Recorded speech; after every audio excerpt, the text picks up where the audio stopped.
Will this effort be as satisfying, perform as well, do as much good?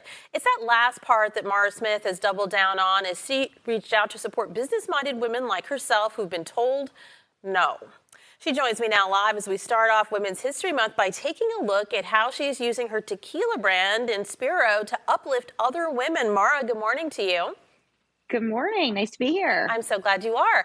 I was just talking about second acts, and you are starring in yours right now, having started the Inspiro Tequila brand after a successful career at a high-powered law firm. But when you got pregnant and had to go on bed rest, you kind of ran into what millions of other women do.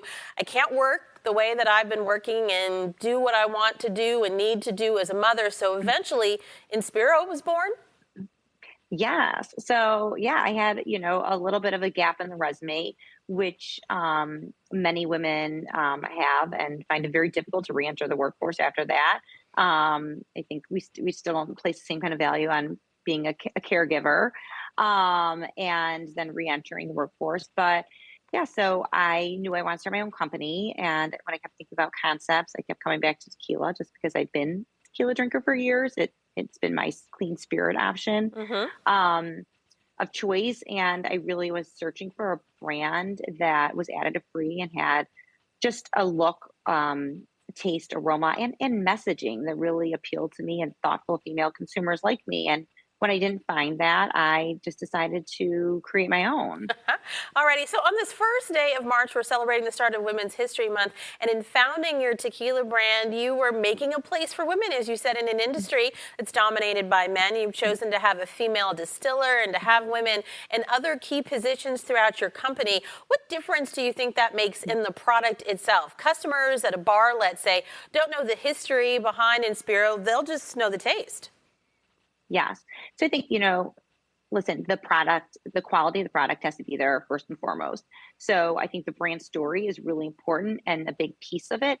But to me, it was really important that the quality of the product. So everything from our bottle design, I wanted something that would resonate with me and also be pretty customer centric. So a really sleek and sophisticated bottle that I thought women would probably display also on their bars. It's purposefully slender in the middle, so it's easy to actually hold and pour, as opposed to kind of big round stout bottles that are a little Mm-hmm. harder to manipulate.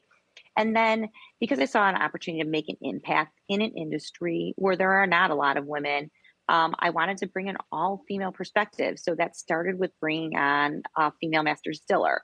And she happens to be a woman, but she is a renowned master distiller. Mm-hmm. And I knew she could bring the concept to life, like creating an additive free tequila that's really sippable, very approachable, sweeter tasting notes, but without using additives, just by using, having a really meticulous process. And she was able to do that. So, and, and create something that is, fabulous Mm-hmm. quality, but also bringing this perspective. And then as far as being led and run by all women, we are trying to really reach this female consumer. And I think who best to know how to speak to her and how to find her and, and really talk to her than Women. us because Yeah, we are her. exactly. So I think coming in with just an all different perspective, I come in with, an outsider's perspective to the industry too. And I think that kind of you don't know what you don't know. So I tend to be able to look at things a little bit differently and hopefully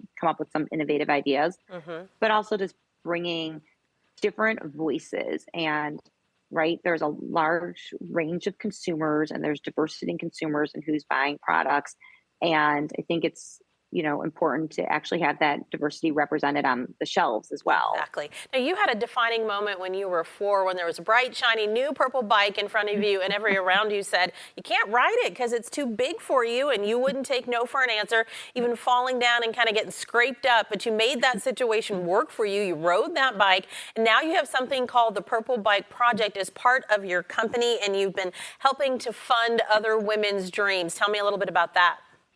Yes. So that's a story that either shows my determination as a child or just how stubborn I was.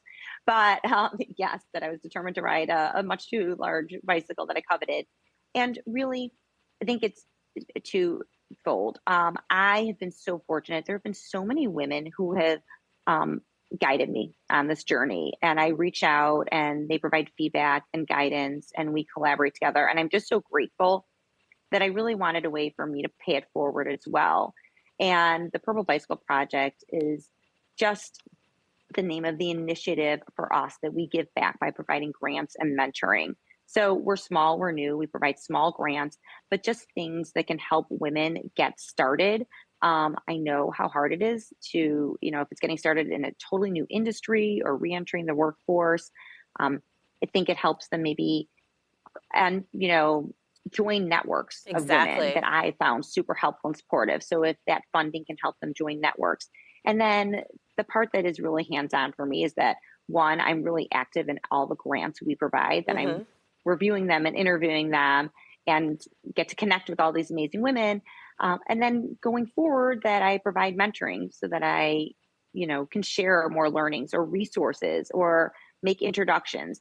There's so many little things we can do. It doesn't have to be monetary, but little things we could do to help support Hmm. other women-owned businesses. If it's just answering that email or making an introduction or And that recommending support their product is to just someone. it's just so critical. And when you make your next round of grants, we'll have to have you back to see who you're helping this year. Thank you so much for joining us this Thank morning. you.